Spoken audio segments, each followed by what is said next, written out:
Here's one of the photos I've loaded into Lightroom.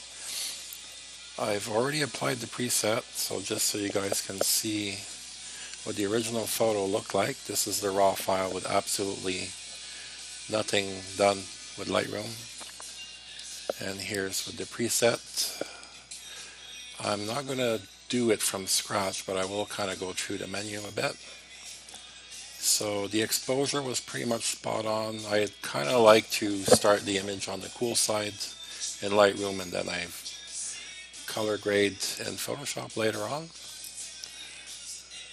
The highlights are boosted a little bit, the shadows are boosted a bit, the blacks just slightly.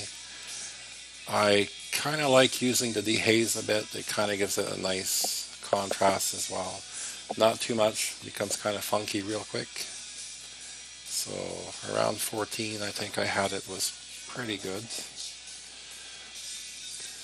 The curve is fairly flat. I just boosted the mid-range a bit. The reds I tend to kind of boost the hue a bit for the skin tones to get the blotchy red out of the skin. In this case I'm not pushing it too much because her top is on the red side. I don't want it to become a weird color. Split toning, I kind of add blue into the highlights, a bit of red into the shadows. I'm really not adding much in this case because I don't want it to become green, but at the same time I kind of shy away from the super reddish skin. So I'll put it at 4 for now. Sharpening, this is kind of my default. If I'm shooting with a very wide open aperture, I'll set it much lower than this, but for a studio shot this kind of makes everything pop a bit more. Calibration, I tend to just kind of push to either side a bit just to kind of give things a bit more pop in the color. If I switch it on and off, you can barely see the difference. There will be a bit more red. That's about it. Alright, so one last thing that I tend to do a little bit, not too much, is I'll kind of do spot adjustments. So in this case, I've brought the exposure down of the background.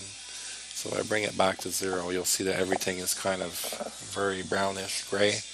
So I tend to just bring it down a bit, just so that the subject, the model, pops a little bit more. So let me just undo what I've done there.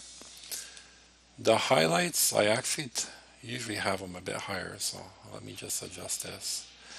That just kind of adds to the lighting that I already have, the rim lighting, so everything is very clean cut. I'm not going to add too much, but I don't want to take it away, otherwise it becomes rather flat.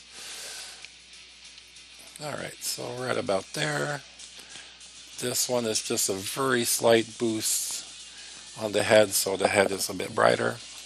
Not too much. I brought the highlights down because her face tends to be a bit more white than everything else.